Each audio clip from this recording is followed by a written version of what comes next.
কিভাবে হলো এটা? তুমি কি বিল কন্টিনিউ করনি আমি যাওয়ার পর? লিয়া কিছুই বলল না, মাথা নিচু করে রইল। উদয় বলল, তোমার বয়স কম, এই বয়সে মা হতে গেলে লাইফ রিস্কে পড়ে যাবে। এই বাচ্চা আমরা রাখবো না, তোমাকে অ্যাবর্শন করতে হবে। লিয়া রাজি হয় না। উদয় রেগে গিয়ে হাতের কাছে যা পাচ্ছে সব ছুঁড়ে ফেলে দিচ্ছে, জিনিসপত্র ভাঙচুর করতে থাকে। হেলেন ছুটে ঘরে এসে দেখে ঘরে লঙ্কা কাণ্ড, ছেলে রেগে আগুন, চোখ মুখ লাল হয়ে আছে। ঘটনা শুনে হেলেন বলল, এসব কি কথা উদয়? বাচ্চা নষ্ট করবি, এগুলো অনেক গুনাহের কাজ। আর অনেক সময় দেখা যায় অ্যাবর্শনের পর পরবর্তীতে আর বাচ্চা হয় না। লিয়ার শাশুড়ির কথায় আরো জোর পেল। সে কিছুতেই রাজি হয়নি এই পাপ কাজ করতে, তাই এর অ্যাবর্শন করানো হলো না। লিয়া ভাবছে নিজের কথা। আমার আর কলেজে পড়ার স্বপ্ন পূরণ হলো না।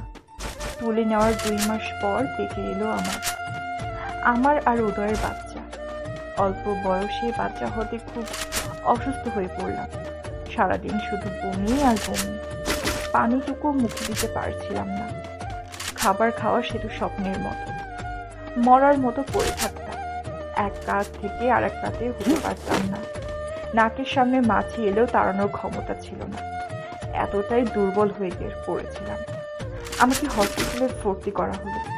বমি করতে করতে শরীর বেশ পানি শূন্যতা হয়ে পড়েছে। স্যালাইনের পর স্যালাইন দিয়ে যাচ্ছে, বমি বন্ধ হচ্ছে না। বমি করতে করতে শেষ অব্দি গলা দিয়ে বমির সাথে রক্ত আসে। কোমরে ইঞ্জেকশন পুশ করে বমি বন্ধ করে। ইঞ্জেকশনের অ্যাকশন শেষ হয়ে গেলে আবার বমি শুরু হয়। এইভাবেই কাটে কিছুদিন। বাসায় যদি থাকি 7 দিন, তবে হসপিটালে থাকি 10 দিন। বাসায় নিলেই আবার অসুস্থতা বেড়ে যায়। হসপিটালে থাকলেও শুধু স্যালাইনের উপর থাকতে হয়, কোনো খাওয়া দাওয়া করতে পারি না। ওই সময়টাতে স্যালাইনের পাশাপাশি আমার খাবার ছিল শুধু আলু বোখরা আর কিসমিস, তাও খুব সামান্য। হয়তো একটা আলু বোখরা মুখে নিয়ে সারাদিন পার হয়ে যেত। থাকতো সারাদিন, আর রাতে থাকতো উদয়। মাঝে মধ্যে শাশুড়ি মা এসে আম্মুকে সঙ্গ দিয়ে যেত। দিনের পর দিন স্যালাইন চলার ফলে হাত ফুলে উঠত। আবার নতুন করে অন্য জায়গায় ক্যানোলা সেট করে স্যালাইন দিত। সাথে চলতো আরো অনেক রকমের ওষুধ। মুখে খেতে পারতাম না, তাই ইনজেক্ট আকারে সব ওষুধ স্যালাইনের সাথে দিয়ে দিত। চোখে ঘুম ছিল না মোটেও। ডক্টর বললেন, পেশেন্টের বয়স কম, তারপর প্রেগনেন্সিতে কিছু জটিল সমস্যা দেখা দিয়েছে। বাচ্চাটাকে অ্যাবর্শন করাতে হবে। অ্যাবর্শন না করলে অদূর ভবিষ্যতে মা বাচ্চা কাউকে বাঁচানো যাবে না হয়তো। এখন আপনারা ডিসিশন দেন কি করবে। আম্মু আমাকে বুঝালো, উদয় বুঝলো, কিন্তু আমি কিছুতেই রাজি হলাম না। আমি এখন আমাদের বাসায় থাকি। হসপিটালে ভর্তি হলে সেখানেই পড়ে থাকি, আর রিলিজ দিলে আম্মুর বাসায় থাকি। উদয়ের বাসায় যাওয়া হয় না অসুস্থতার কারণে। বাচ্চাটা পেটে আসার পর থেকেই ওর জন্য বুকের ভিতর কেমন একটা যেন মায়া ফিল করতাম। নিজেকে পরিপূর্ণ মনে হতো। ও আমার দুনিয়া, ও আমার জান।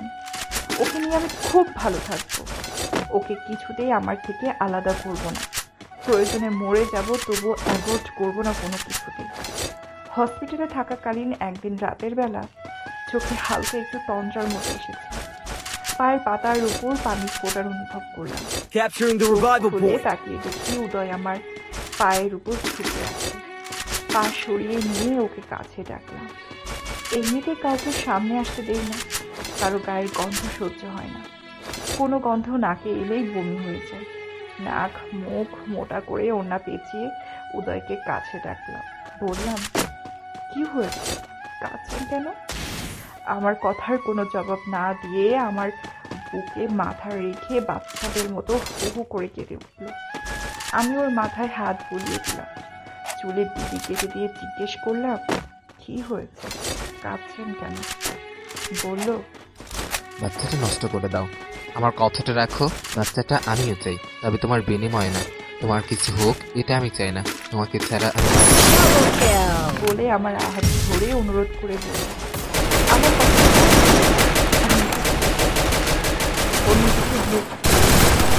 উদয় আমার মুখ ওর দিকে ফিরিয়ে এনে বলল, আমার কথাটা রাখবে না? আমি বললাম না বাঁচলে আমি আমার বাচ্চার জন্যই বাঁচবো, আর মরলেও ওর জন্যই মরবো। এই ব্যাপারে আমি আর কোনো কথা বলতে বা শুনতে চাই না। আমাকে না জানিয়ে যদি গোপনে কোনো ওষুধের মাধ্যমে কিছু করেন, তাহলে আমি সুসাইড করব বলে দিলাম। তখন আমাকে কেউ বাঁচাতে পারবে না। তারপর নিজের পেটে হাত রেখে বাচ্চাকে অনুভব করলো, আদর করলো লিয়া। 5 মাসের সময়ের দিকে আমি কিছুটা সুস্থ হই, একটু একটু খেতে পারি, নিজে উঠে বসতে পারি। তবে আগের মতোই কারোর গায়ের গন্ধ সহ্য হয় না। তাই বাসার সবাই একটু দ্রুত মেনটেন করেই চলে। এর সাথে কিছু নতুন উপসর্গ যোগ হলো, মসুরি ডাল, বার্গার তেল। যদিও গন্ধটা আমার নাকে আসতো, তো সাথে সাথে বমি হয়ে যেত। তরকারি কষানোর সময় দরজা জ্বালানো বন্ধ করে বসে থাকি, লাক্স সাবানের গন্ধেও বমি আসে। এই 5 মাসে যে কাপড়গুলি পরে বমি করেছে সেগুলো দেখলেও বমি হয়। আম্মু এগুলো বুঝিয়ে সেইভাবে কাজ করত। আমার যেগুলোতে সমস্যা হতো সেগুলো চোখের সামনেও করতে দিত। আমার রুমে 3 সাইডে বেড থাকার পরেও আমার বিছানা একটা আমার সাথে সোফায় ঘুমাতো। ওর অনেক কষ্ট হয়, ঘুম হয় না, তবুও আমাকে ছেড়ে একদিনের জন্য বাসায় যায়নি। উদয় এখন কোনো কিছুতেই রাগ দেখায় না। ওর আমূল পরিবর্তন দেখে আমি কিছুটা অবাক হই। ওর এই পরিবর্তন কি আমার অসুস্থতা নাকি বাচ্চার মায়া, কোনটা? যে কারণেই হোক, ওর পরিবর্তন আমার ভালো লেগেছে। আমার জন্য ওর এতটা মনোযোগ এতটা আমার ভালো লাগা প্রশান্তি ছেড়ে যায় আমার মনে। আমি ওকে অল্প অল্প পছন্দ করতে শুরু করেছি, হয়তো ভালোবাসতে শুরু করেছি। জিয়ানার জন্য মনের সব রাস্তা বন্ধ করে দিয়েছি, আর উদয়ের জন্য সব ভালোবাসার রাস্তা খুলে দিয়েছি। কারণ উদয় আমার সন্তানের বাবা, তার স্থান আমার কাছে সবার উপরে। গর্ভকালীন সময় যখন 7 মাস, তখন আবার নতুন উপসর্গ দেখা দিল, হালকা ব্লিডিং শুরু। আর দিনে অন্তত 4 থেকে 5 বার জ্ঞান হারা হয়ে যায়। মাথায় পানি দিয়ে মাথার তালুতে তেল মালিশ করে হাত পায়ের তালু বার করে জ্ঞান ফিরিয়ে আনবে। হাত পায়ের তালু ঠান্ডা হয়ে যেত, হাত পায়ের তালুতে গরম তেল মালিশ করে। এভাবেই চলছিল আমার প্রেগনেন্সির দিনগুলি। আমার শাশুড়ি এসে মাঝে মাঝে দেখে যায় আমাকে, সেও ভীষণ আমার উপর রাগ। ডাক্তারের কথা মতো আমি কেন বাচ্চাকে ছেড়ে দিলাম না। আমার এই ঘন ঘন জ্ঞান হারিয়ে ফেলা নিয়ে সবাই খুব চিন্তিত। ডক্টরের সাথে কনসাল্ট করলেও ডক্টর বলল, আমি তো বলেছিলাম বাচ্চাটাকে অ্যাভয়েড করতে, দেখা যাক কি হয়। বলে কিছু টেস্ট আর আল্ট্রাসোনোগ্রাফি করতে দিল। আগের মেডিসিনগুলির সাথে আরও কিছু নতুন মেডিসিন অ্যাড করে দিল, আর সাবধানে থাকতে বলল। রিপোর্ট নিয়ে আবার আসতে বলল। আমি এখন ভাত খেতে পারি, প্রচুর ভাত খাই, আর কি দিয়ে খাই শুনলে সবাই হাসবে। শুধু টমেটো সালাদ দিয়ে ভাত খাই। যতক্ষণ পেট না ভরে আমি খেতেই থাকি। আমার পেটে যেন রাজ্যের ক্ষুধা নেমে এসেছে। উদয় অফিস থেকে ফেরার সময় আমার জন্য বিভিন্ন ধরনের খাবার নিয়ে আসে। সেগুলোর মধ্যে কোনটা একটু খাই, কোনোটা ধরেও দেখি না। এভাবেই কেটে গেল আরও কিছুদিন। আমি আবার বিছানায় পড়ে গেলাম। শরীর ভীষণ অসুস্থ হয়ে পড়ল, নিঃশ্বাস নিতে কষ্ট হচ্ছিল। সেই যে কি কষ্ট, মনে হচ্ছিল আমি মারা যাচ্ছি। তাড়াতাড়ি আমাকে হসপিটালে ভর্তি করানো হলো। ডক্টর চেক করে বললেন, অতিরিক্ত ব্লিডিং হচ্ছে, এখন ওটি করতে হবে। ব্লাড অ্যারেঞ্জ করতে বললেন। Blood group AB positive. Uday অফিসে ছিল, ওকে দ্রুত হসপিটালে আসতে বলা হলো। কনসাল্ট ফর্মে সিগনেচার করা হলো। আমাকে ওটিতে নিয়ে যাওয়ার সময় উদয় আমার হাত ধরে অনেক কান্না করল। আব্বু আম্মু কাঁদছে, শ্বশুর বাড়ির সবাই খবর পেয়ে চলে এলো। আমাকে ওটির ভিতরে নিয়ে গেল। উদয় খুব কাঁদছে, ওর মাকে ধরে। বলো না, লিয়ার কিছু হবে না তো? লিয়া আর আমার বাচ্চাটা বাঁচবে তো?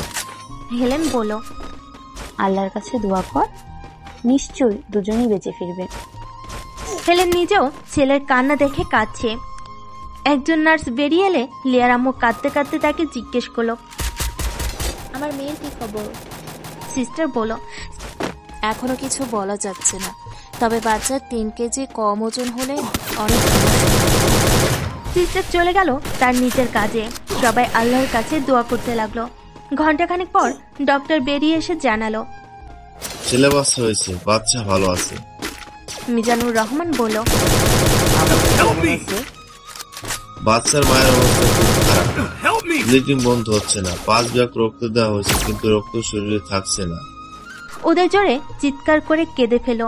ডক্টরের হাত ধরে বলল, এভাবেই হোক আমার স্ত্রীকে বাঁচান। আমরা সিস্টার কোনো ত্রুটি করছি না, বাচ্চাকে অক্সিজেন দেওয়া হচ্ছে।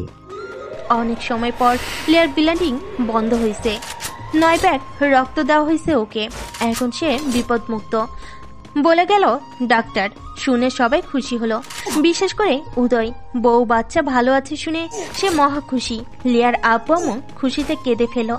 আল্লাহর অশেষ মেহেরবানিতে আমার বাচ্চা আর নাতি ভালো আছে। আল্লাহর কাছে সবাই শুকরিয়া জানালো। নিজের জীবনে পরোয়া না করে নিজের জীবন বিপন্ন হবে যেন বাচ্চাটা গর্ভে ধরে রেখেছে লিয়া। নিজের থেকে আলাদা হতে দেয়নি। প্রেগনেন্সিতে অনেক কমপ্লিকেশন থাকার পরও নষ্ট করতে দেয়নি বাচ্চাটাকে। সবার অনেক রিকোয়েস্ট ইগনোর করে ধমক খেয়েও নিজের সিদ্ধান্তে অটল ছিল সে। না খেয়ে না ঘুমিয়ে অমানসিক শারীরিক কষ্ট সহ্য করেছে লিয়া। গর্ভে আসার পর থেকে লিয়া বাচ্চাটার প্রতি দুর্নিবার আকর্ষণ অনুভব করত। 7 মাসের পর থেকে চিত হয়ে শুতে পারত না, কাত হয়ে শুতে পারত না। কি যে কষ্ট হতো। তখন বালিশে হেলান দিয়ে বসে থাকতো সারা রাত। 8 মাসের শেষের দিকে সিজারিয়ান অপারেশনের মাধ্যমে জন্ম দিল এক ছেলে শিশুর। গর্ভাবস্থায় এত মাস কষ্ট করার পর বাচ্চা জন্ম দিয়েও মৃত্যুর সাথে পাঞ্জা লড়েছে লিয়া। মরতে মরতে বেঁচে গেছে সে। মৃত্যুর খুব কাছ থেকে ফিরে এসেছে। সবার দোয়ায় আর ভালোবাসায় মৃত্যু দোয়ার থেকে ফিরে এসেছে সে। সেদিনে সেই ছোট্ট লিয়া আজ সদ্য জন্মানো ফুটফুটে এক পুত্র সন্তানের মা। একটি সুস্থ ছেলে শিশুর জন্ম দিয়েছে আজ সে। নারীর জন্ম সার্থক হলো আজ। ওর নারী জনম মাতৃত্বের মাধ্যমে পূর্ণতা পেল এক অন্যরকম সুখ। দুনিয়ার কোনো কিছুর সাথে এ সুখের তুলনা হয় না। মাতৃত্বের সুখের কাছে সব সুখ তুচ্ছ। লিয়ার পরিবার আর উদয়ের পরিবারের সবাই খুব ভয় পেয়েছিল লিয়ার ক্রিটিক্যাল অবস্থা শুনে। যখন শুনেছে লিয়ার শরীর থেকে রক্ত বেরিয়ে যাচ্ছে, ব্যাগের পর ব্যাগ রক্ত দিয়েও অবস্থার কোনো উন্নতি হচ্ছে না, তখন লিয়ার মা বাবা চিৎকার করে কেঁদেছিল। নিজেদেরকে দায়ী করেছিল কেন তারা এত অল্প বয়সে মেয়েকে বিয়ে দিয়েছিল। সেদিন কেন বিয়ে দিতে জোরালোভাবে মানা করেনি। লিয়ার মায়ের কান্নায় গাছের পাতাও যেন ঝরে পড়েছিল। মাটিতে লুটিয়ে কেঁদেছিল আফরোজা। এত আদরের বাচ্চা মেয়েটাকে মৃত্যুর দিকে ঠেলে দিয়েছে। আজকের এই লিয়ার অবস্থার জন্য তারাই দায়ী। তারা তাদের মেয়ের হত্যাকারী এই বলেছে আর কেঁদেছে। হেলেন নিজেও কেঁদে কেঁদে আল্লাহর কাছে অনেক দোয়া করেছে যেন মেয়েটার প্রাণে বেঁচে যায়। আজকে লিয়ার এই অবস্থার জন্য নিজেও অনেকাংশ দায়ী। সেদিন যদি সেই কুটচাল না চালতো তবে হয়তো মেয়েটা আরো কিছুদিন সময় পেত গর্ভ ধারণ করতে, তাহলে আজকের এই সংকটের সৃষ্টি হতো না। উদয় একেবারেই ভেঙে পড়েছিল। উদয়ের পৃথিবী যেন থমকে গেছিল। প্রতি নিঃশ্বাসে সে আল্লাহর কাছে প্রার্থনা করেছে লিয়ার জীবন বাঁচিয়ে দেওয়ার জন্য। ওর লিয়াকে ওর কাছে ফিরিয়ে দিতে কেঁদে কেঁদে ফরিয়াদ করেছে আল্লাহর দরবারে। অবশেষে আল্লাহ সবার প্রার্থনা মঞ্জুর করেছেন। লিয়া ফিরে এসেছে সবার মাঝে। মা বাচ্চা দুজনেই ভালো আছে। এই কথা শোনার পর উদয়ের দেহে যেন প্রাণ ফিরে এলো। 7 দিন পর বাচ্চাকে নিয়ে হসপিটাল থেকে বাড়ি ফিরল লিয়া। সাধারণত সিজার করার পর মা বাচ্চা 3-4 দিন পর বাসায় ফিরে যায়, কিন্তু উদয় লিয়াকে হসপিটালে রেখেছে ব্যান্ডেজ খোলা পর্যন্ত। সে কোনো রিস্ক নিতে চায়নি। এমনিতেই লিয়ার ওপর দিয়ে অনেক ঝড় বয়ে গেছে, অনেক দুর্বল সে। ওর আরামের দরকার অনেক। লিয়ার বাচ্চাটা পেটে আসার পর থেকে উদয় দেখে আসছে ওর অসহনীয় কষ্ট। কি দুর্বিষহ কষ্ট সহ্য করেছে এই বাচ্চাটাকে দুনিয়াতে আনতে। মায়েরা বুঝি এমনই হয়। মায়ের স্নেহ মমতার কোনো তুলনা হয় না। মা তার সন্তানের জন্য ঢাল স্বরূপ। এর জন্যই সবাই বলে মা আল্লাহর তরফ থেকে শ্রেষ্ঠ নিয়ামত, শ্রেষ্ঠ উপহার।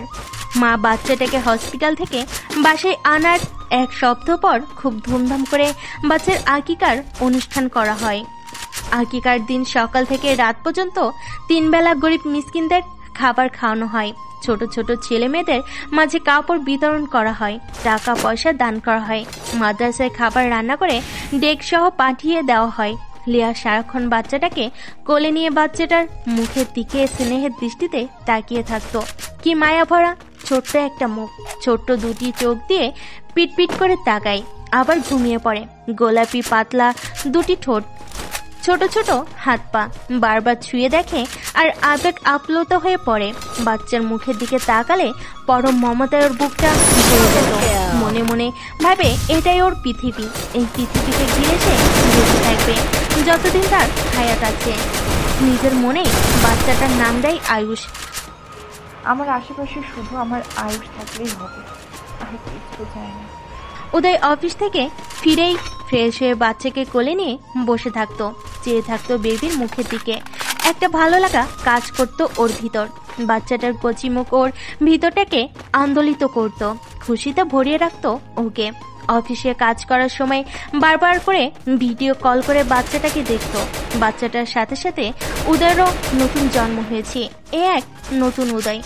কোনো কিছুতেই আর সে রেগে যায় না, বরং অনেক শান্ত ধীর স্থির হয়েছে, দায়িত্বশীল হয়েছে। বাচ্চাটা ওদের দুজনের সম্পর্কটাকে মজবুত করেছে, সেতু বন্ধন তৈরি করেছে। লিয়া এখন উদয়কে ভালোবাসে, কেয়ার করে, আর এখন ওরা একে অপরকে বুঝে, খুব ভালোভাবেই বোঝে। লিয়ার উদয় দুজনে মিলেই লিয়ার পছন্দের নাম রেখেছে আয়ুষ। উদয়েরও নামটা খুব পছন্দ হয়েছে। লিয়ার উদয়ের ছেলে আয়ুষই এখন ওদের জীবন। অফিসে থাকলে ঘন্টায় ঘন্টায় ফোন করে খোঁজ নেই লিয়া কি করছে, আয়ুষ কি করছে, আয়ুষ বেশি বিরক্ত করছে কিনা। তারপর বলে, একটু ধৈর্য ধরে আয়ুষকে রাখো, অফিস থেকে ফিরে আমি রাখবো আয়ুষকে, নয় মায়ের কাছে দিয়ে এসে তুমি একটু ঘুমিয়ে নাও। মাঝে মাঝে শাশুড়ি মা নিজে থেকে নিয়ে যায় আয়ুষকে, বলে যায়, তুমি বিশ্রাম করো, বাবুর খাওয়ার সময় হলে তোমার কাছে দিয়ে যাব। এইভাবে চলছিল লিয়ার দিনকাল, কখনো মায়ের বাসায়, কখনো শ্বশুর বাড়ি। কিন্তু লিয়া যেখানে থাকুক, উদয় একদিনের জন্য লিয়াকে ছাড়া কোথাও থাকেনি। লিয়ার আয়ুষ যেখানে, উদয়ও সেখানে। লিয়ার আর কলেজে ভর্তি হওয়া হলো না, আফসোসও পড়তে চেয়েছিল। সব চাওয়া সব সময় পূরণ হয় না, কিছু চাওয়া আজীবন অপূর্ণই থেকে যায়। একটা দীর্ঘশ্বাস বেরিয়ে আসে ওর ভিতর থেকে। জীবনে কি পেয়েছিলাম, কি চেয়েছিলাম, আর কি পেয়েছি আর কি পেলাম, সেই হিসাব এখন আমার মিলাতে বসি না। আমার সব অপূর্ণতা, সব ব্যর্থতা, না পাওয়ার যত কষ্ট, সব আমাকে ফুলিয়ে দিয়েছে আমার আয়ুষ। ওর মুখের দিকে তাকালে আমার সব কষ্ট দূর হয়ে যায়। সারাদিন ওকে নিয়েই কেটে যায়, সারা বেলা আর অন্য কিছু ভাবার সময় করি। আমি এখন একজন পরিপূর্ণ মানুষ, একজন নারী, একজন মা। কোনো হতাশা নেই জীবনে। লিয়ার স্কুল লাইফের কোনো বান্ধবীর সাথে আর কোনো যোগাযোগ নেই। ওর বিয়ের পর একমাত্র নাফিসা ছাড়া আর কেউ যোগাযোগ রাখেনি। নাফিসার সাথে ফোনে কথা হয় মাঝে মাঝে। আপুর বাসে গেলে ফোন করে আসার জন্য ডাকলে সুযোগ পেলে এসে দেখা করে যায়। অনেক গল্প করে ওর মন ভালো করে দিয়ে যায়। নাফিসা পড়াশোনা করছে, সে লালমাটিয়া মহিলা কলেজে পড়ে, সেকেন্ড ইয়ারে পড়ছে এখন। একটা মেয়ে যখন স্কুল লাইফে বিয়ে হয়ে যায়, তখন সে সবকিছু থেকে ছিটকে পড়ে, আলাদা হয়ে যায়, হারিয়ে ফেলে জীবনের ছন্দ। কোনোভাবেই আর সে পিছনে ফিরে যেতে পারে না। আগের প্রিয় বান্ধবীরাও কেউই আর এখন খুব একটা মিশতে চায় না বিবাহিত বলে। তখন আর বান্ধবী ভাবে না, ভাবে মহিলা। মেয়ে থেকে এক লাফে হয়ে যায় মহিলা। ম্যারিড মেয়েদের সাথে আনম্যারিড মেয়েরা সহজ হতে পারে না। তখন অবিবাহিত বান্ধবীরা ওদের দেখলে মুখ টিপে হাসে, টিপ্পনি কেটে কথা বলে, সবাই চলে যায় অনেক দূরে। দুই একজন ছাড়া ম্যাড মেয়েদের জীবন হয়ে ওঠে দুর্বিষহ। লিয়ার বেলায়ও তাই হয়েছে। নাফিসা লিয়ার সম্পর্কে সব জানে, তাই ও লিয়াকে বোঝে, লিয়ার কষ্টগুলো কিছুটা হলেও ফিল করে। আমার সারাটা দিন আয়ুষকে নিয়ে হেসে খেলেই পার হয়ে যায়। উদয়ের জন্য অপেক্ষা করে থাকি, ওর ভালো লাগে ওর জন্য অপেক্ষা করে থাকতে। মানুষটা নিজেকে আমূল পরিবর্তন করে নিয়ে আগের উদয় হারিয়ে গেছে, নতুন উদয়ের জন্ম হয়েছে। এই উদয় এখন প্রতিদিন লিয়ার জন্য কিছু না কিছু হাতে করে নিয়ে আসে। উদয় নিয়ে আসার জিনিসটা খাবার জাতীয় কিছু হলেও, আমার পছন্দ না হলেও খুশি হয়ে খাই। আর যদি নিয়ে আসা জিনিসটা অন্য কিছু হয় তাহলে পরম যত্নে রেখে দেয়। কোনো কিছু নিয়েই উদয় এখন জেদ করে না। লিয়ার পছন্দ মতো নিজেকে ঢেলে সাজিয়েছে। রিমি আপুর বিয়ে ঠিক হয়ে গেছে, কিছুদিনের মধ্যেই বিয়ে। রিমি আপু অনেক সাপোর্ট ছিল আমার জীবনে। এমন ননদ পাওয়া সত্যি ভাগ্যের ব্যাপার। আমার কষ্টের সময়গুলোতে আমাকে নিজের বোনের মতো আগলে রাখত। কান্না করতেও একটা বিশ্বস্ত কাজ চাই। রিমি আপু ছিল আমার সেই বিশ্বস্ত কাজ, যার কাঁধে মাথা রেখে কাঁদলে সান্ত্বনা পেতাম। জীবন থেকে অনেক তিক্ত অভিজ্ঞতা হয়েছে আমার। খুব ভালো করে খেয়াল করলে দেখা যায় জীবন আমাদের প্রতি পদক্ষেপে অনেক কিছু শিখিয়ে দিয়েছে। আমরা সেগুলো বুঝি না বা বুঝতে পারি। শ্বশুর বাড়ি, শ্বশুরের ছেলে কোনো বউ আনবে অল্প বয়সে মেয়ে দেখে, আর নিজের মেয়েকে বিয়ে দেওয়ার সময় বলবে মেয়ে এখনো ছোট, বিয়ের বয়স হয়নি। আমার ননদ আমার থেকে 2 বছর অথচ আমার সময় বিয়ের প্রস্তাব না গেলে আমার বিয়েটা তখন হতো না। আমার জীবনটা হতো অন্যরকম। আমার বান্ধবীদের মতো আমিও কলেজে পড়তাম। বিয়ের পর আমার শ্বশুর শাশুড়ি আমাকে পড়ানোর ব্যাপারে কোনো উদ্যোগ নেয়নি, অথচ তারা বিয়ের সময় কথা দিয়েছিল আমাকে পড়ার সুযোগ দিতে। উদয়ও কথা দিয়েছে, কিন্তু কেউই কথা রাখেনি। এসব ভাবলে বুক চিরে একটা দীর্ঘশ্বাস বেরিয়ে আসে। দেখতে দেখতে 2 বছর বেরিয়ে গেল। অনেক হাসি, কান্না, মান, অভিমানের মধ্যে দিয়ে পার করলাম দিনগুলো। এদিকে জিয়ান ভ্যাকেশনে দেশে এসেছে। লিয়া নিজ থেকে ফোন করবে বলেছিল, কিন্তু কোনোদিনও একটা ফোন করেনি। তাই সে আর থাকতে না পেরে অস্থির হয়ে দেশে এসেছে। না হলে এই ভ্যাকেশনেও দেশে আসতো না। লিয়ার নাম্বারে ফোন দিয়ে যাচ্ছে, অ্যাভেলেবল না বলছে বারবার। কানাডা থাকতেই ফেসবুকে লগ ইন করে দেখেছে বারবার, কিন্তু আইডি ডিঅ্যাক্টিভ করা, আইডি বন্ধ। হন্যা হয়ে জিয়ান লিয়াকে খুঁজছে, কোনোভাবেই লিয়ার সাথে যোগাযোগ করতে পারছে না। অস্থির হয়ে উঠেছে জিয়ান। 2 বছর পর জিয়ান দেশে ফিরে এসেছে। সেমিস্টার ফাইনালের পর ছোট্ট একটা ভ্যাকেশনে, মাত্র 12 দিনের ছুটি। 13 নম্বর দিন ক্লাস অ্যাটেন্ড করতে হবে। জিয়ান নিজেও যে কল করবে সেই রাস্তাও বন্ধ। লিয়ার ফেসবুক অ্যাকাউন্ট আর ওর ফোন নাম্বার ছাড়া সে আর কিছুই জানে না। অন্য কোনো পরিস্থিতি, কারো ফোন নাম্বারও জানে না সে, যার মাধ্যমে লিয়া পর্যন্ত পৌঁছাতে পারবে। দেশে ফিরে এসে হন্য হয়ে লিয়ার খোঁজ করছে। নট অ্যাভেলেবল বলছে, বারবার কল দিয়ে যাচ্ছে, পাচ্ছে না। ও এখন পাগল প্রায়। কিভাবে আমি লিয়া পর্যন্ত পৌঁছাবো? বাসা তো চিনি, সেখানে যাওয়া কিছুতেই ঠিক হবে না। লিয়া একবার বলেছিল কোনোভাবেই যেন ওদের সম্পর্কের কথা কেউ না জানে, জানলে ওর সমস্যা হবে, পড়াশোনা বন্ধ হয়ে যাবে, না হয় বিয়ে দিয়ে দেবে। এই বয়সে ওদের বাসার আশেপাশেও যায়নি। আমার কথা ভুলে যদি লিয়ার কোনো সমস্যা হয়, ওর কোনো সমস্যা হতে দেওয়া যাবে না। আর আমি সেটা চাইও না। শুধু একটু খোঁজ চাই আমার প্রিয় হরিণীর। আমি যে ওর হিরোর বিহর আর নিতে পারছি না। দেশের বাইরে ছিলাম তখন না হয় যোগাযোগ বিচ্ছিন্ন ছিল, কিন্তু এখন দেশে এসে কাছে থেকেও ওর কোনো খোঁজ পাচ্ছি না। এই কষ্ট আমি কোনোভাবে নিতে পারছি না। লিয়া এখন কলেজে পড়ে ভেবে সেই সকাল থেকে রাস্তার মোড়ে দাঁড়িয়ে থাকে। এই পথ ধরেই তো যাতায়াত করতো আগে, এখন হয়তো এই পথ দিয়ে যাবে। পরপর 3 দিন সারাদিন দাঁড়িয়ে থেকেও লিয়ার দেখা পেল না, এমনকি কোনো খোঁজও পেল না। জিয়ান দিশেহারা হয়ে গেছে, ভাবছে কিভাবে লিয়ার দেখা পাবে। সিদ্ধান্ত নিল নাফিসার বাসায় যাবে। নাফিসার কাছ থেকে কোনো খবর না পেলে এবার সে সরাসরি লিয়াদের বাসায় যাবে। যা হবার হবে, পরে দেখা যাবে। জিয়ান দেশে ফিরে আসার পর থেকেই খুব অশান্তভাবে দিন পার করছে। বাসায় 3 বেলা ঠিকমতো খাবারও খায় না, ঠিকমতো কথাও বলে না, কেমন যেন মনমরা হয়ে থাকে। এটা ওর বাবা মা খেয়াল করেছে। কি হয়েছে তাদের ছেলে, কিছুই ভেবে পাচ্ছে না। জিয়ানের মা সুমাইয়া ছেলেকে মন খারাপের কারণ জিজ্ঞাসা করে কোনো সদুত্তর পায়নি। কানাডায় কারোর সাথে কোনো সমস্যা হয়েছে কিনা বা দেশে কারোর সাথে কোনো গন্ডগোল হয়েছে কিনা জিজ্ঞেস করে যাচ্ছে। জিয়ান বলেছে কারোর সাথে কিছু হয়নি, এমনি ওর মনটা ভালো না। একমাত্র ছেলের এমন মনমরা ভাব দেখে তাদেরও ভালো লাগছে না। পরদিন খুব সকালে নাফিসার বাসার সামনে দাঁড়িয়ে রইল অনেক সময় ধরে।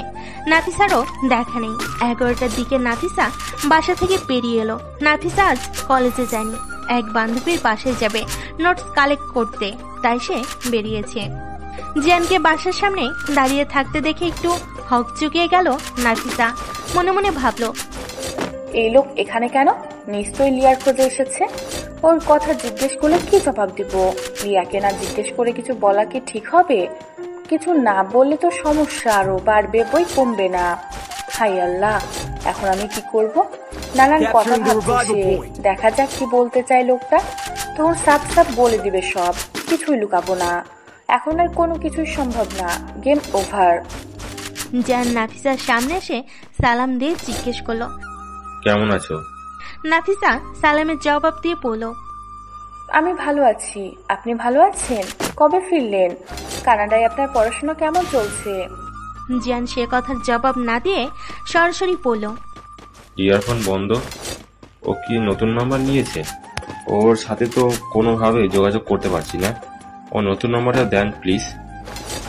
লিয়াকে আর খুঁজবেন না ভাই, ওকে খুঁজে কোনো লাভ নেই। ওর বিয়ে হয়ে গেছে। ওর সাথে আর যোগাযোগের চেষ্টা করবেন না, ওকে ডিস্টার্ব করা ঠিক হবে না। ওর সংসার জীবনে নতুন করে ধার দেবেন না। অনেক দুঃখ কষ্টের পর সংসারে মন বসেছে মেয়েটার। জিয়ানের তো মাথা ঘুরে গেল। বলে কি এমনি, নিজের কানকে বিশ্বাস করতে পারছে না। কি বলছেন এসব যাতা? এ হতেই পারে না, আমি বিশ্বাস করি না। এ ধরনের আর কি করবেন না প্লিজ। লিয়াকে আমি আমার নিজের চাইতেও বেশি ভালোবাসি। লিয়া আমার আর কারো না।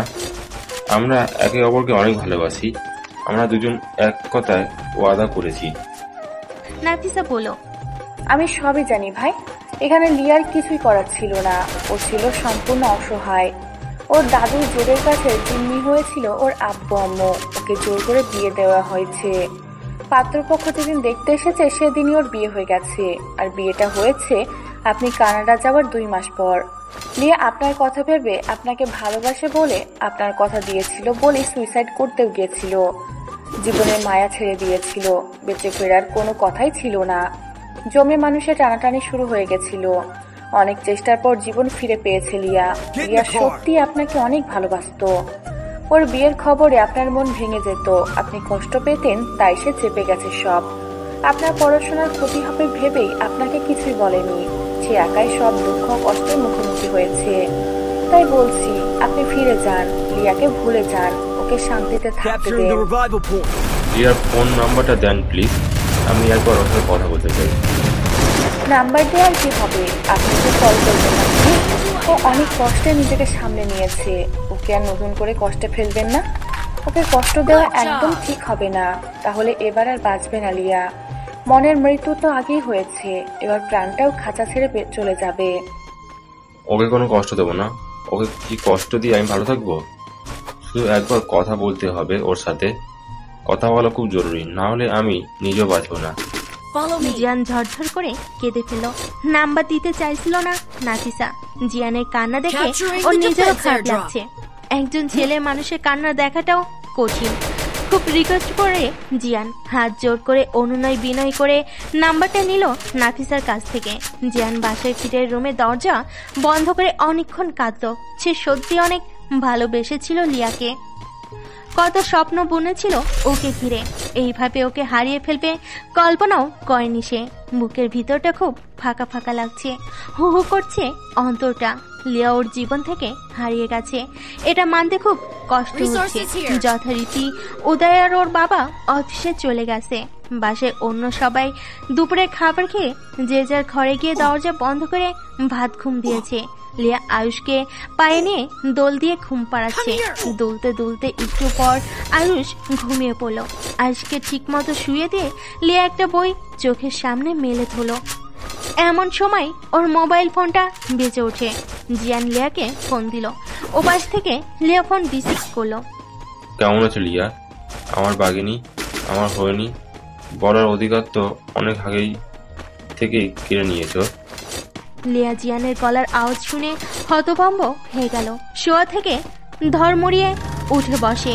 এতদিন পর জিয়ানের গলার আওয়াজ শুনে স্তম্ভিত হয়ে গেল। কতদিন শুনিনি এই মন করা আওয়াজ। বুকের ভিতর তোলপাড় শুরু হয়েছে, বুক ধরপড় করছে খুব, বুক ভেঙে কান্না পাচ্ছে। লিয়ার দু চোখ বেয়ে গড়িয়ে পড়ছে পানির ধারা। অনেকক্ষণ সে কিছুই বলতে পারল না, গলা দিয়ে কোনো শব্দ বের হলো না। কথার সব ফিরে গেছে যেন, সব ভাষা হারিয়ে গেছে। জিয়ান বলল, চুপ করে আছো কেন? কথা বলো। নিশ্চয়ই খুব ভালো আছো। এখন তো তোমার ভালো থাকাই দিন। কেমন করে পারলে তুমি? আমাদের ভালোবাসার দিনগুলি কি করে ভুলে গেলে? সেই প্রথম দেখার দিন, সেই শেষ দেখার দিন, ফোনে করা আমাদের ওয়াদা মনে আছে তোমার? সেদিনে কান্না দেখে ভেবেছিলাম তুমি আমাকে ছাড়া বাঁচবে না, অথচ তুমি দিব্যি সংসার করে যাচ্ছ, এক সন্তানের মা হয়েছ। জানো, তোমাকে আমি একদম ভুলিনি। তোমার কথা আমার খুব মনে পড়ে। আমাদের একসাথে কাটানো সময়গুলো খুব অল্প দিন ছিল, তবু সেই দিনগুলো ছিল আমার ভালো থাকার অনুপ্রেরণা। জিয়ানের কথা শুনে লিয়া অযোধ্যায় কাঁদতে থাকলো। কান্না ছাড়া আর কি বা করতে পারে সে? জিয়ান বলল, কথা বলছো না কেন? কিছু তো বলো। না হয় এক ঝুড়ি মিথ্যা আশ্বাস দাও, আবার কিছু মিথ্যা প্রমিস করো। লিয়া অনেক কিছু বলতে চাইলো, কিন্তু পরে নিজেকে কন্ট্রোল করে নিল। কেমন আছেন জিয়া? হয়তো ভালোই আছেন, আর ভালো থাকবেন এটাই সবসময় চেয়েছি। আমি ভালো নই, ভালো থাকার অভিনয় করে যাচ্ছি প্রতিদিন। আপনাকে ছাড়া আমি কি ভালো থাকতে পারি? আমার কথা আপনার কাছে অর্থহীন মনে হয়। আমার ভালো থাকা আর না থাকায় আপনার কিছুই আসে যায় না। আপনি আমার এই কথা বলার অধিকার আমি হারিয়ে ফেলেছি। দেখাও হয় না, সবসময় আপনার কথা মনে হয়। ভুলে থাকতে চাই, খুব চাই, কিন্তু পারি কই? ভুলতে চাইলে আরো বেশি করে মনে পড়ে আপনার কথা ভেবে। আমার খুব কষ্ট হয়। আপনার সাথে কাটানোর সময়গুলো যদিও খুব অল্প, তবুও সেগুলি আমার মনকে অস্থির করে, ভীষণ কাটায়। কারোর সামনে কাঁদতেও পারি না। হাজারো কান্না বুকের মাঝে দাফন করেছি। পুরনো স্মৃতিগুলো মনে পড়লে, আপনার সাথে কথা বলতে না পারলে ছটফট করতাম, রেগে যেতাম। আর এখন বছরের পর বছর কথা হয় না, খুব কষ্ট হয়, তবুও থাকতে হয়। মনকে বুঝিয়ে নিয়েছি, মানিয়ে নিয়েছি। আমি আপনাকে যে কষ্ট দিয়েছি তা নিতান্তই অনিচ্ছা সত্ত্বে। তারপরে বলবো, আমাকে অভিশাপ দেন, ক্ষমা করবেন না কোনোদিনও আমায়। আমার অপরাধের ক্ষমা হয় না। আপনাকে কষ্ট দেওয়ার জন্য আমার শাস্তি হওয়া দরকার, কঠিন শাস্তি আমার প্রাপ্য। জিয়ান বলল, আমার কি মনে হয় জানো? আমার মনে হয় তুমি কখনো আমাকে ভালোই বাসোনি, কিন্তু আমি তোমাকে অন্ধের মতো ভালোবেসে গেছি সব সময়। তোমার ভালোবাসে আমি ছিলাম অন্ধ। আচ্ছা, তোমার হাজবেন্ড কি তোমাকে আমার চাইতে বেশি ভালোবাসে? তুমিও কি তাকে খুব ভালোবাসো? জানো, তোমাকে খুব দেখতে ইচ্ছা করে। অনেকদিন, অনেক মাস, 2 বছরের বেশি দেখি না তোমায়। একবার দেখা করবে আমার সাথে? খুব দেখতে ইচ্ছা করে, মনকে কিছুতেই মানাতে পারছি না। তা হয় না জিয়া, একটু বোঝার চেষ্টা করেন। আমি এখন অন্য কারোর বাড়ির বউ, অন্য কারোর স্ত্রী, কারোর মা। আমি কি এখন এসব অস্বীকার করতে পারি? বেঁধে দেওয়া একটা গণ্ডির মধ্যে যে আমার বাস করতে হয়। আমার দুর্ভাগ্যের কারণে আমি এখন অন্য কারোর। তুমি আমারই আছো ভেবে আমি তোমার জন্য কত কিছু কারণা থেকে নিয়ে এসেছি। কি করবো এগুলো এখন? আপনার কোনো কিছুতেই আমার আর কোনো অধিকার নেই। আমার আর আপনার দূরত্ব এখন এই দূরত্ব কখন মিটবে না, কখনো মিটবে না। আমাদের রাস্তা এখন আলাদা, সমান্তরাল রেল লাইনের মতো, যেটা কখনোই মিলিত হবে না। জিয়ান বলল, আমি যেমন কষ্ট পাচ্ছি তুমিও যেন সেই কষ্ট কোনোদিন না পাও। আমি চাই না তুমি আমার জন্য নীরবে কাঁদো। মন থেকে চাই তুমি ভালো থাকো, বেঁচে থাকো। আমার ভালোবাসা আর যদি আমার কাছে ফিরতে চাও, সেই সুযোগও আমি তোমায় দিব, কারণ আমি যে তোমায় খুব ভালোবাসি। লিয়া বলল, ভুলে গেছি, তো বিশ্বাস করেন সারাদিনে যতগুলো নিঃশ্বাস নেই ততবারই আপনার কথা মনে পড়ে। বারবার আপনার কথা মনে পড়ে। আমি তো পাথর না যে আমার কষ্ট হয় না, আমারও কষ্ট হয়, শুধু চিৎকার করে কাঁদতে পারি না। বহু কষ্টে নিজেকে সামলে সংসারে মন বসিয়েছি। আমার বাচ্চাটাই এখন আমার দুনিয়া। পৃথিবীতে অন্য কেউ কষ্ট দিয়ে খুব কম মানুষই সুখে হতে পারে। আপনি যদি ভেবে থাকেন আপনাকে কষ্ট দিয়ে আমি সুখে আছি, তবে আপনি আমি ছিলাম বড় বেশি হেল্পলেস, চরম অসহায়। কিছুই করার ছিল না আমার। কতই বা বয়স তখন, সিদ্ধান্ত নেবার সাহস হয়নি তখন। শুধু সময়ের ব্যবধানে হয়ে চলেছে এক বিশাল শূন্যতা আর অসীম হাহাকার। এখন আর সময় নেই শুধরে নেবার। জিয়ান বলল, আমি তোমার অন্তরে কতটা জায়গা করতে পেরেছি তা জানি না, কিন্তু তোমায় আমি আমার পুরো সত্তা জুড়ে রেখেছি। তুমি আমার ভালোবাসাকে বিশ্বাস করো কিনা আমি জানি না, তবে আমি পুরোপুরি বিশ্বাস করি তোমাকে। সবটুকু দিয়ে তোমাকে ভালোবাসি। তুমি আমাকে যতই কষ্ট দাও, আমি তোমাকে ভালোবাসবো আজীবন। যতদিন বেঁচে থাকবো ততদিন শুধু তোমাকে আপন করে জানবো। তুমি চলে আসো আমার কাছে। তুমি আমার, শুধু আমার আর কারণ না। লিয়া বলল, আমি এখন বিবাহিতা, একজনের স্ত্রী। এ কথা ভুলে যাচ্ছেন কেন? তার উপর এখন এক সন্তানের মা। তুমি তোমার সন্তানই তোমাকে মেনে নেব। তুমি আমার কাছে ফিরে আসবে কিনা বলো। এখন আর তা হয় না জিয়ান। আপনি ভালো থাকবেন, পড়াশোনা শেষ করে ভালো চাকরি করবেন, বিয়ে করে সংসারে হবেন, আমাকে চিরদিনের মতো ভুলে যান। আমি এটাই চাই। তোমাকে ছাড়া আমি কেমন করে ভালো থাকবো লিয়া? 2 বছর পর কি ভেবে দেশে আসলাম, আর এসে কি দেখছি। কত স্বপ্ন নিয়ে দেশে এসেছি, সেটা কি তুমি জানো? আমাকে নিয়ে আর কোনো স্বপ্ন দেখবেন না। আমার আশা ছেড়ে দেন। ধরে নেন লিয়া নামে কেউ আপনার জীবনে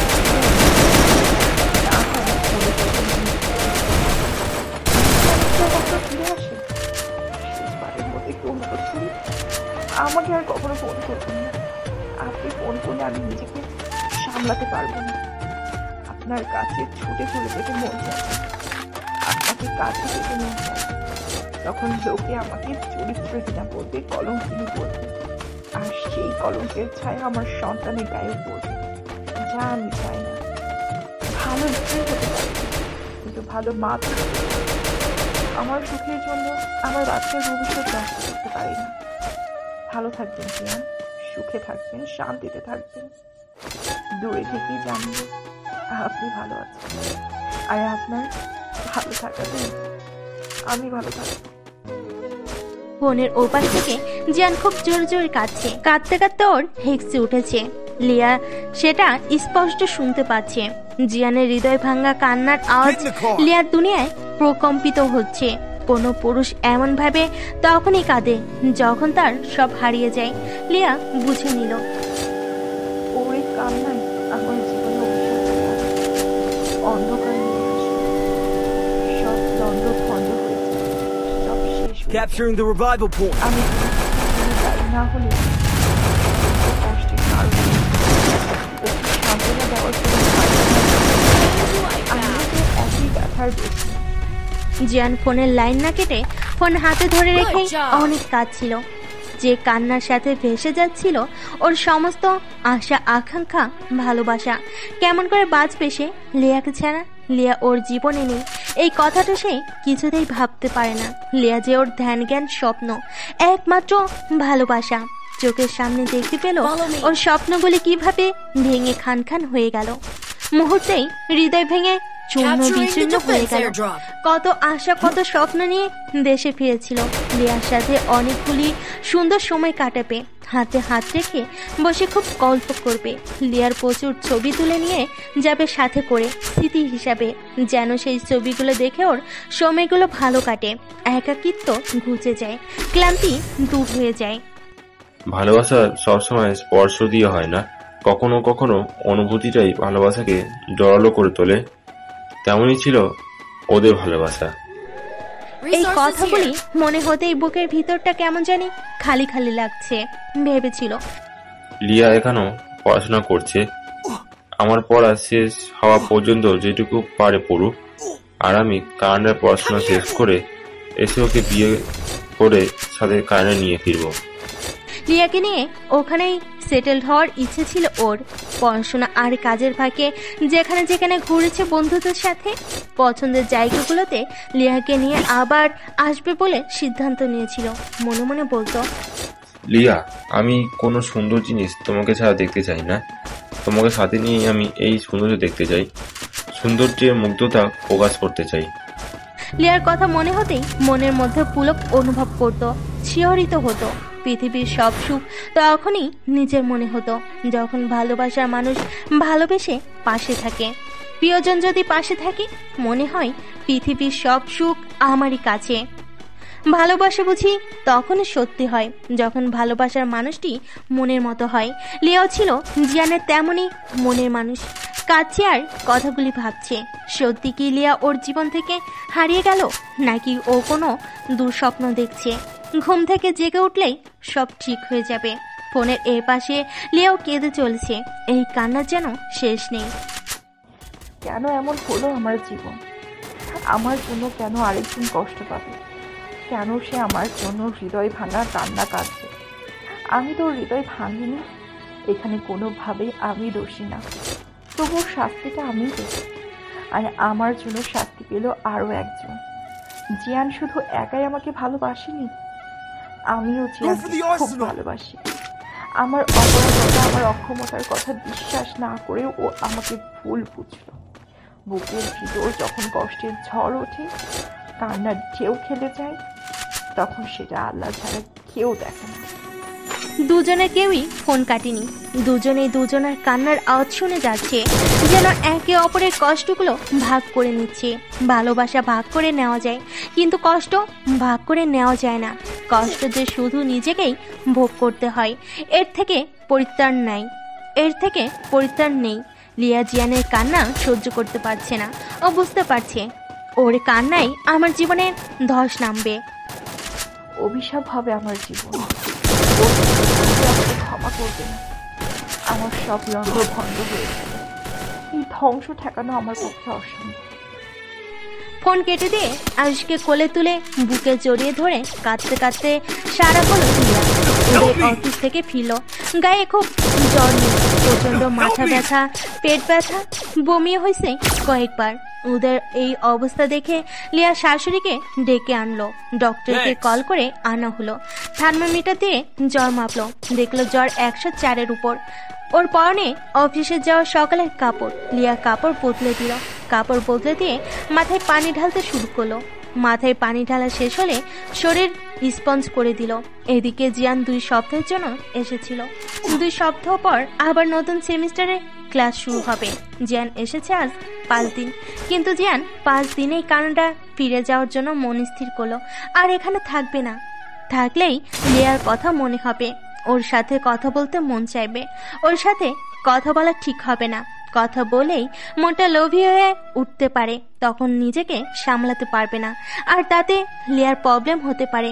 তার চেয়ে ভেস্কুভারে ফিরে যাওয়াই ভালো মনে করলো। জিয়ানের বাবা মা খুব মন খারাপ করলো, বলল, 2 বছর পর দেশে এলি, আর কটা দিন থেকে যা, আবার কতদিন দেখবো না তোকে কে জানে। তুই আমাদের একমাত্র সন্তান, তোকে খুব মিস করি আমরা। না আম্মু, আমার এখানে কিছু কাজ আছে, সেগুলো নতুন সেমিস্টার শুরু আগে শেষ করতে হবে। তোমার দেখতে ইচ্ছা করছিল, তাই এসে দেখে গেলাম। সামনের বছর ভ্যাকেশনে পারলে আবার আসবো। এয়ারপোর্টে দাঁড়িয়ে জিয়ান লিয়ার কথা ভাবছে। এত দূর থেকে আসলাম, কিন্তু একবার ওকে দেখতে পেলাম না। হায় রে নিয়তি বলে একটা দীর্ঘশ্বাস ছাড়লো জিয়ান। আরেকবার লিয়ার সাথে কথা বললে খুব মন চাইছে, শেষবারের মতো। অনেক দ্বিধার পর লিয়ার নাম্বারে কল দিল, কিন্তু ফোনটা সুইচ অফ বলছে। সেই ইচ্ছাটাও পূর্ণ হলো না। অনেক কষ্ট নিয়ে ফিরে গেল জিয়ান। বমি হচ্ছে বারবার, পেটে ব্যথা আছে ঠিকই, কিন্তু পেটের কোন অংশে ব্যথা সেটা বুঝতে পারছে না। একজন মেডিসিন বিশেষজ্ঞ ডাক্তার দেখানো হলো। ডাক্তার রোগীর হিস্ট্রি শুনে অনেক রকম টেস্ট করানোর জন্য লিখে দিলেন। জ্বর, মাথা ব্যথা, বমি, পেট ব্যথা কমার জন্য সাধারণ ওষুধ লিখে দিলেন, তবে উল্লেখযোগ্য কোনো ওষুধ দিলেন না। বলেন টেস্টের রিপোর্ট দেখে তারপর ট্রিটমেন্ট শুরু করবেন।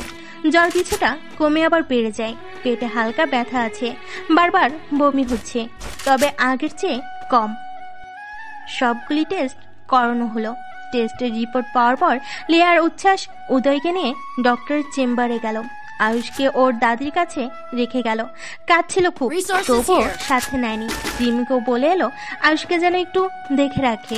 ডক্টর রিপোর্ট চিন্তিত হলেন, ওদেরকে জিজ্ঞেস করলেন, আপনি কি ড্রিঙ্ক করেন? উদয় বলল, না, আমি কখনোই ড্রিঙ্ক করিনি। আপনার জন্ডিস হয়েছিল কবে? উদয় বলল, অনেক আগে একবার জন্ডিস হয়েছিল, তখন একটু জ্বর, মাথা ব্যথা, বমি হয়েছিল, কিন্তু আমার সিরিয়াস কিছু হয়নি। তখন ডাক্তারের পরামর্শ মতো কিছু টেস্ট করেছি, সাথে বিলুরবিন টেস্টও করিয়েছিলাম। ডক্টরের অ্যাডভাইস মতো ট্রিটমেন্ট করিয়েছি। কিছুদিন পর শরীর সুস্থ হয়ে গেছে। সুস্থ হওয়ার পর আবার বিলুরবিন টেস্ট করিয়েছি। রিপোর্টে দেখেছি বিলুরবিনের মাত্রা খুব কম। এতে বুঝে নিয়েছিলাম জন্ডিস সেরে গেছে। এরপর আর কখনো জন্ডিস হয়েছে বলে মনে পড়ে না। ডক্টর বলল, সেই সময়কার জন্ডিস সম্পূর্ণ ভালো হয়নি, আর সেটা আপনি বুঝতে পারেননি হয়তো। অনেক সময় টেস্টের রিপোর্টও ভুল আসে। এখানকার টেস্টের রিপোর্ট অনুযায়ী আপনার লিভারে সমস্যা আছে, আর সেই কারণে আপনার জ্বর আর বমি কমছে না। হেপাটাইটিস বি আর সি ভাইরাস আছে কিনা দেখতে টেস্ট লিখে দিলেন, আর এন্ডোস্কোপি করতে বললেন। আমার একটু চিন্তিত হয়ে ডক্টরকে জিজ্ঞেস করলাম, এই টেস্টগুলো কেন আর এন্ডোস্কোপি কেন? আপনি কি আমার হাজব্যান্ডের অসুখের কোনো খারাপ ইঙ্গিত করছেন? ডক্টর বলল, কিছুই না, তবে যদি হেপাটাইটিস বি অথবা সি ভাইরাস আক্রান্ত হয়ে থাকে সেক্ষেত্রে ট্রিটমেন্ট কিছু পরিবর্তন আনতে হবে। বি আর সি ভাইরাস অ্যাটাক করলে লিভার খুব দ্রুত নষ্ট হয়ে যায়, আর এন্ডোস্কোপি করতে হবে আলসার আছে কিনা দেখার জন্য। টেস্ট করিয়ে রিপোর্ট নিয়ে আবার ডক্টরের চেম্বারে গেলাম। এর আগে এন্ডোস্কোপি করানো হলো। ডক্টর নিজের হাতে উদয়ের এন্ডোস্কোপি করলেন। ডক্টর রিপোর্ট দেখে বলেন, পেশেন্টের হেপাটাইটিস বি সি কোনো ভাইরাস নেই। এন্ডোস্কোপি রিপোর্টও ভালো। কিছু মেডিসিন আর কিছু অ্যাডভাইস দিয়ে দিলেন। ডক্টর উদয়কে শর্ট ছাড়া দুধ, সোমবারের দিনের সাদা অংশ, মাছ খেতে বললেন। যে কোনো ফল, খাসি বা গরুর মাংস আর তেলে ভাজা খাবার একদমই নিষেধ করে দিলেন। আর বললেন যে সব খাবারে গ্যাস হয়, তাহলেই হবে, কোনো টেনশন করবেন না। একটু সমস্যা আছে, কিছুদিনের মধ্যে ওদের সুস্থ হয়ে গেল। আল্লাহর কাছে লাখো কোটি শুকরিয়া জানালাম। রাতে ঘুমাতে গেল উদয় বলল, তুমি খুব ঘাবড়ে গিয়েছিলে তাই না? ভেবেছিলে আমি এবার বুঝছি আর বাঁচবো না। বাজে কথা কেন বলেন? ভালোবাসি তো। এসব কথা শুনতে খারাপ লাগে না, তবে মিথ্যা বলবো না, সত্যি আমি খুব ভয় পেয়ে গেছিলাম। কিছুতেই আমি আপনাকে হারাতে চাই না। আপনার হাত ধরে অনেক দূর পর্যন্ত হেঁটে চলে যেতে চাই। আপনার ভালোবাসা পেতে চাই, আপনাকে ভালোবাসতে চাই। আপনি এই নেই কথা আমি কল্পনাও ভাবতে পারি না। বলতে বলতে লিয়ার চোখ অশ্রু সজল হয়ে উঠল। উদয় পরম মমতায় লিয়ার চোখের পানি মুছে দিল, কপালে গাঢ় চুমু দিল। আমিও তোমার সাথে জীবনের শেষ দিন পর্যন্ত বেঁচে থাকতে চাই। আমার জীবনের শেষ নিঃশ্বাস ত্যাগ করতে চাই তোমার কোলে মাথা রেখে। আমিও জীবনের বাকি দিনগুলো আপনার সাথে হেসে খেলে কাটাতে চাই উদয়। আপনার ভালোবাসায় সিদ্ধ হতে চাই, আষ্টে পৃষ্ঠে জড়িয়ে থাকতে চাই আপনার সাথে। কোনোভাবেই আপনাকে ছাড়া আমি বাঁচতে চাই না। আমার আয়ুষের উজ্জ্বল ভবিষ্যতের দরকারটা যে খুব আমার আয়ুষ আমার হাত ধরে জীবনের সামনে পিতৃ স্নেহে বেড়ে উঠবে। ওর মানুষ পরিবারের আনন্দ ঘন পরিবেশ লাগবে। বাবা মা দাদা দাদু চাচা ফুপু সবার আদরে বেড়ে উঠবে আমার আয়ুষ। উদয় লিয়াকে বুকে টেনে নিল, ভালোবেসে এক হয়ে পাশে থাকার প্রতিশ্রুতি দিল। লিয়া উদয়ের বুকে বিড়ালের মতো গুটিসুটি মেরে ওকে জড়িয়ে ধরে পড়ে রইল। উদয় ওর পিঠে হাত বুলিয়ে দিতে থাকে। এরপর ভালোবাসাবাসি সুখের রাজ্যে হারিয়ে গেল ওরা। রিমির বিয়ের ডেট এগিয়ে এলো। বাড়িতে সাজ সাজ রব, অনেক কেনাকাটা করলো ননদ ভাবি মিলে। প্রায় প্রতিদিন শপিং করতো দুজনে। রিমি নিজের জন্য ওর বরের জন্য দোকানের সেরা জিনিসগুলি বেছে বেছে কিনে আনলো ওরা। বাসার সবার জন্য কেনাকাটা করলো। খুব জমকালো আনন্দের মধ্য দিয়ে রিমির বিয়ে হয়ে গেল। বিয়ে শেষে রিমির বিদায় দিতে গিয়ে লিয়া খুব কাঁদলো। ও রিমিকে খুব ভালোবাসে, নিজের বোনের মতো মনে করে। রিমি ছিল ওর সুখ দুঃখের সাথী। রিমি আপুর হাজবেন্ড ও তার ফ্যামিলি আমেরিকায় থাকে, সেখানে তাদের বিজনেস আছে। আপুকেও সাথে করে নিয়ে যাবে ওখানে। আপু চলে গেলে একদম একা হয়ে যাবে সে। আপু চলে যাওয়ার পর গল্প করে সময় কাটানোর কেউ থাকবে না, তাই লিয়ার খুব মন খারাপ। রিমি আপু আমেরিকায় চলে গেলে সহজে দেশে আসবে না। বাংলাদেশে হলে মাসে 2 বার হলেও একবার আসতো। এখন তো যাবে 7 সমুদ্র 13 নদীর ওই পারে। সেখান থেকে আসতে গেলে বছর পেরিয়ে যাবে অথবা তারও বেশি। রিমি খুব মমতায় আয়ুষকে লিয়াকে জড়িয়ে ধরে কাঁদলো। কেঁদে কেঁদে সবার কাছ থেকে বিদায় নিল। উদয়ের লিয়া অশ্রুসিক্ত নয়নে রিমিকে গাড়িতে তুলে দিল। রিমি চলল স্বামীর বাড়ির পথে, পিছনে ফেলে গেল সব আপনজনদের। স্বামীর বাড়ির নতুন মানুষগুলি হবে এখন থেকে ওর আপনজন। এদিকে জিয়ান খুব মন খারাপের মধ্য দিয়ে দিনগুলি পার করছে। পড়াশোনার আগের মতো মনোযোগ নেই, খাওয়া দাওয়াও ঠিক মতো করে না, উদ্ভ্রান্তের মতো চলাফেরা করে। উস্কো খুস্কো চুল, মলিন মুখ, উদাস দুটি চোখ, কোনো কিছুতেই চঞ্চলতা নেই। খাবার না খেলেও বেশ কয়েকবার কফি খাওয়া হয়ে যায় টেনশন কাটাতে, যেটা সে বেশি মাত্রায় আগে কখনোই খেত না। ওর বন্ধুরা কি হয়েছে সেটা জানার অনেক চেষ্টা করছে, কিন্তু জিয়ান কোনো কথাই বলেনি কাউকে। ওর বন্ধুরা কি হয়েছে সেটা জানার অনেক চেষ্টা করেছে, কিন্তু জিয়ান কোনো কথাই বলেনি কাউকে। নিজের জীবনের ব্যর্থতার গল্প সে কাউকে শোনাতে চায় না। দুর্ভাগ্যকে মেনে নিয়ে কোনো রকমের দিনগুলি পার করছে জিয়ান। লিলিয়ান নামের এক ব্রিটিশ তরুণী জিয়ানের সাথে একই ভার্সিটিতে পড়াশোনা করে। ওর 1 বছর জুনিয়র। বন্ধুরা সবাই মেয়েটিকে লিলি বলে ডাকে। লিলির বাবা মায়ের একমাত্র মেয়ে। ওরা খ্রিস্টান ধর্মাবলম্বী। লিলির বাবা প্রতিষ্ঠিত একজন ব্যবসায়ী। লিলির বাবা মায়ের ডিভোর্স হয়ে গেছে সে যখন ছোট ছিল তখন। স্বামী স্ত্রী দুজনের বনিবনা না হওয়াতে মিউচুয়াল আন্ডারস্ট্যান্ডিং এর মাধ্যমে ডিভোর্স হয়ে যায়। লিলিকে ওর বাবা নিজের কাছে রেখে দিয়েছে। সে দ্বিতীয়বার আর বিয়ে করেনি। লিলির মা অন্যত্র বিয়ে করে নিয়েছে, তাই লিলি ওর মাকে দেখতে পায় না। লিলির ধারণা ওর মা ভীষণ স্বার্থপর, ওকে ছোটবেলায় একা করে রেখে চলে গিয়ে নিজের সুখের ঠিকানা খুঁজে নিয়েছে, তাই ওর মায়ের সাথে আর কখনো দেখা করতেও যায়নি। লিলির বাবাই ওর দুনিয়া। লিলি দেখতে বেশ সুন্দর, জল টিকা, নীল চোখ, ধনুকের মতো বাঁকা ভুরু যুগল, খাড়া সরু নাক, উচ্চতায় প্রায় জিয়ানের সমান, ঘাট পর্যন্ত লেয়ার কাট দেওয়া গোল্ডেন চুল। বেশ স্মার্ট সে। যে কোনো পুরুষ লিলি প্রেমে করতে চাইবে, সে এতটাই গুড লুকিং। জিয়ানের সাথে ওর কয়েকজন ফ্রেন্ডের খুব ভাব, তাদের মধ্যে লিলিয়ান একজন। লিলি 1 বছরে জুনিয়র হলেও জিয়ানের খুব ভালো ফ্রেন্ড সে।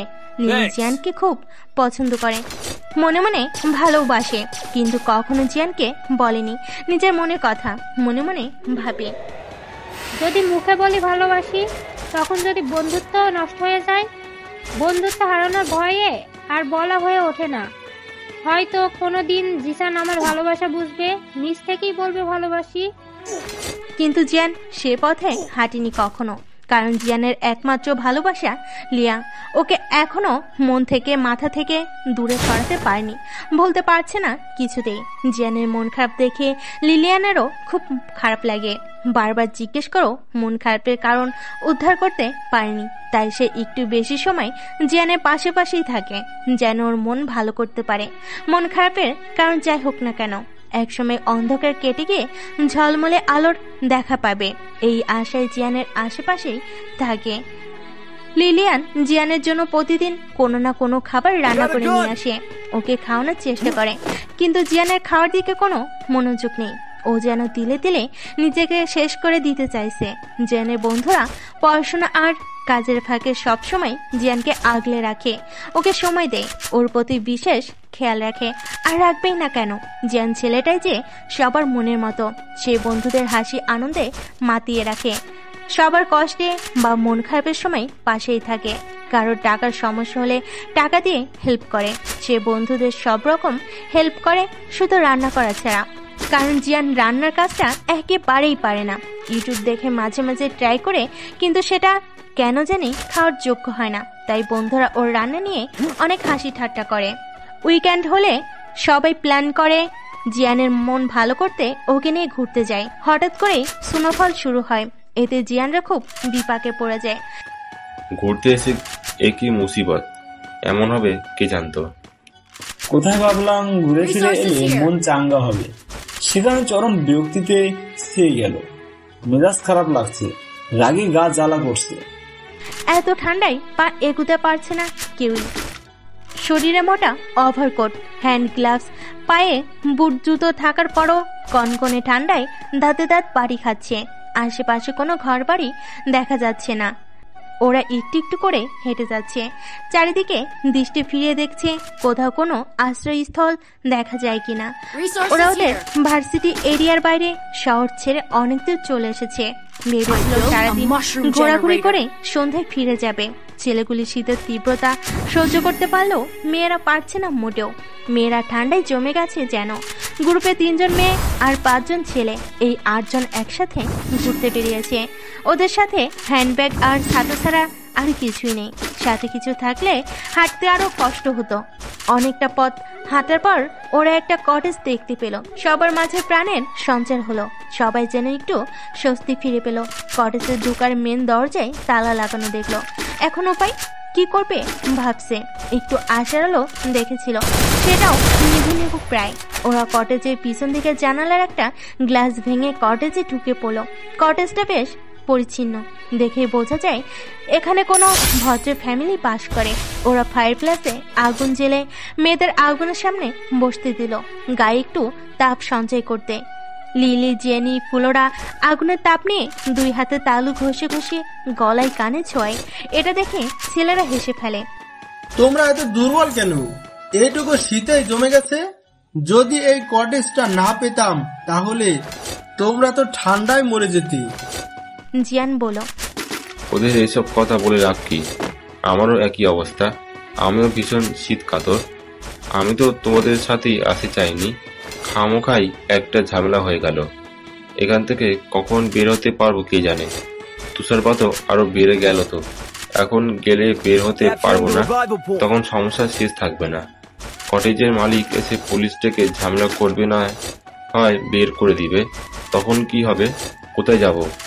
আমাদের সাথে 3টা মেয়েও আছে। অচেনা জায়গা, বিপদ কোথায় ওত পেতে আছে কে জানে।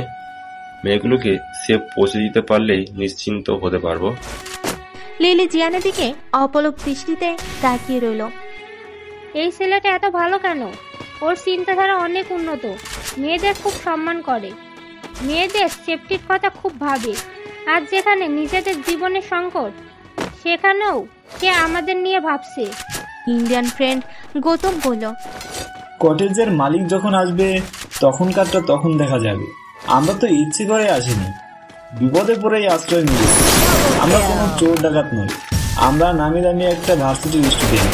আমাদের কাছে ভার্সিটির কার্ড আছে, সেটা দেখলে আর কিছু বলবে না। এই অবস্থায় একটু কফি হলে বেশ হতো, শরীরে চাঙ্গা ভাব চলে আসতো। জিয়ান বলো, কফি খেয়ে তারপর বলবি সামান্য কিছু খেতে পারলে ভালো হতো। তারপর বলবি খেয়েছি যখন, এখন একটু ঘুমিয়ে নি। জিয়ানের কথা শুনে সবাই হো হো করে হেসে ফেল। আর স্মিথ বলল, মন্দ বলিসনি, খাবারের চেয়ে ব্ল্যাঙ্কেট মুড়িয়ে একটা ঘুম খুব দরকার। হেঁটে হেঁটে টায়ার্ড হয়ে গেছে। স্টিভ বলল, যা ওই ঘরে গিয়ে ঘুমিয়ে পড়, ঘুম ভাঙলে কাল পরশু চলে আসিস। এই কথা শুনে আবার সবাই হেসে ফেল। পিছনের দিকে যেই জানালার কাঁচ ভেঙে ওরা ভিতরে ঢুকেছিল সেখান দিয়ে হু হু করে ঠান্ডা বাতাস ঢুকছে। জিয়ান সেটা কোনোভাবে বন্ধ করলো একটা ড্রেসিং টেবিল টেনে দিয়ে। এখনো ঠান্ডা হওয়া আসছে, কিন্তু আগের মতো না। লিলি, ফ্লোরা, জেনি তিনজনে আগুনের সামনে থেকে উঠে গিয়ে ছেলেদের বলল, তোমরা এখানে বসো, যতই স্ট্রং হও না কেন, কোনোভাবে ঠান্ডা লেগে জ্বর আসলে কালকে আর ক্লাস করা লাগবে না। ব্ল্যাঙ্কেট মুড়ি দিয়ে বিছানায় কোকাতে হবে। মেয়েরা পুরো কটেজের এই মাথা থেকে ও মাথা ভালোভাবে দেখলো, তারপর গেল কিচেনে গিয়ে কেবিনেট থেকে খুঁজে খুঁজে কফি, চিনি, দুধ বের করে কফি বানাতে লাগলো ফ্লোরা। লিলি ফ্রিজ খুলে কিছু সবজি দিল, ডিম দিল। কিচেন কেবিনেটে স্প্যাগেটি দেখেছে আগেই, সেগুলো নিয়ে স্প্যাগেটি রান্না করলো। জেনি কাপ, প্লেট, চামচ রেডি করলো খাবার আর কফি পরিবেশন করতে। একসাথে সবাই একটু একটু করে স্প্যাগেটি খেয়ে গরম কফিতে চুমুক দিল। সারাদিনের ক্লান্তি যেন দূর হয়ে গেল। এটা কাপ প্লেট ধুয়ে জায়গা মতো রেখে দিল। তারপর সবাই বসে গল্প করতে লাগলো। জিয়ানের বন্ধুরা আজকে বুঝে গেছে লিলি জিয়ানকে ভালোবাসে। জিয়ানের সাথে ঘেঁষে বসা, জিয়ানের দিকে মুগ্ধ নয়নে চেয়ে থাকা, কারো নজর এড়ায়নি, সামনাসামনি কেউ কিছু বলেনি। পরে জিয়ানকে জিজ্ঞেস করবে ভেবে চুপ করে রইল। স্টিভের ভালো লাগেনি ব্যাপারটা। স্টিভ লিলিকে পছন্দ করতে শুরু করেছে। সন্ধ্যার কিছু আগে তুষারপাত কিছুটা কমে এলে ওরা বেরিয়ে পড়ার সিদ্ধান্ত নিল। ফায়ার প্লেসের আগুন লিভিয়ে দিল, যা আওগাছালো করেছিল সব গুছিয়ে রাখলো। জিয়ান একটা চিরকুটে সরি লিখলো। খুব বিপদে পড়ে তাদের বাসায় বিনা অনুমতিতে জানালার গ্লাস ভেঙে প্রবেশের জন্য, তাদের ফ্রিজে রেখে যাওয়া খাবার খাওয়ার জন্য, সব কিছুর জন্য সরি লিখলো। চিরকুটির সাথে কিছু ডলারও সেন্টার টেবিলের ওপর একটা শোপিস দিয়ে চাপা দিয়ে রাখলো। স্মিথ বলল, ডলার না রাখলেও চলতো, আমরা তেমন কিছুই খাইনি। জিয়ান বলল, আমাদের ধর্মে অনুমতি না নিয়ে কিছু নেওয়ার ব্যাপারে নিষেধ আছে। কারোর কোনো জিনিস না জিজ্ঞেস করে নেওয়াকে চুরি করা বলে, আর চুরি করা মহাপাপ। আমি এখন ডলার না রেখে গেলে আমার বিবেক আমাকে ছাড়বে না, দর্শন করতেই থাকবে। তাই বিবেক দর্শন থেকে বাঁচার জন্য এক কাজটা করলাম। এবার চল বেরিয়ে পড়ি। আমরা সবাই খেয়েছি, তুই একা পেয়ে কি করবি? কেন? কোনো ব্যাপার না, চল বেরিয়ে পড়ি। যে পথে এসেছিল সেই পথেই বেরিয়ে গেল ওরা। এভাবে কেটে গেল কিছু মাস।